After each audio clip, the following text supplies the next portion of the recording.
बड़ा सुंदर लिखा है, बिष्टरे चो बिष्टस्य जपम कुर्यान देवनः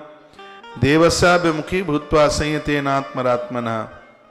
ग्रहो परागे संप्राते मेघा सन्नि समुद्भवे। घर में किसी भी प्रकार का रोग आपदा दिक्कत परेशानी दुष्पने सागरोत्तारे समयालप भेदने, कोई गलत स्वप्न देखा है ऐसा कुछ है तो जिन घरों में नित्य ये जप होता है उसके घर में कभी ये उपद्रव नहीं रहता। साम पुराण के अंतर्गत ऐसा लिखा है, उत्पाद निष्ठ संप्राते महापातिक भाष्यते जपेन मंत्री च सावित्र्या सत अष्टाधिकम शुचि। 100 से ज्यादा बार जप करें तो ये महापातकों से हम बच जाएंगे। इसमें एक बड़ी सुंदर बात कही है, जो महापातकी लोग हैं कृपया उनसे बचने की कोशिश कीजिए। भजनानंदी लोगों को शराब पीते हैं, जुआ खेलते हैं, चरित्र भ्रष्ट कर रखा है, तो इसमें देवर्षि नारद जी ने कहा कि हे सांभ, ऐसे लोगों से बचने की जरूरत है जिनकी वजह से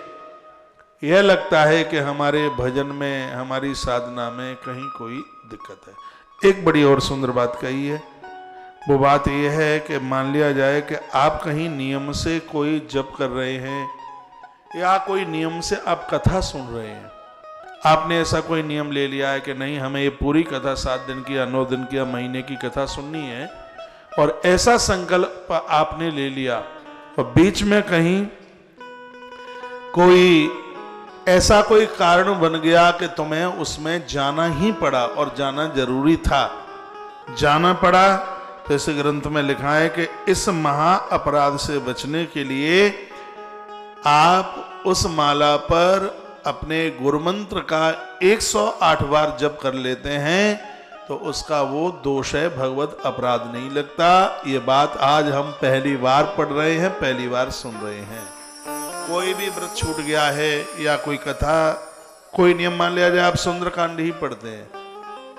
हर मंगलवार और को पढ़ते हैं और हर शनिवार को पढ़ते हैं, और किसी कारणवश वो छूट गया, आप नहीं कर पाए, तो माला के ऊपर 108 बार आप अपने गुरुमंत्र का जप कर लीजिएगा तो उसका भगवत दोष समाप्त हो जाता है। देवर्षि नारद जी ने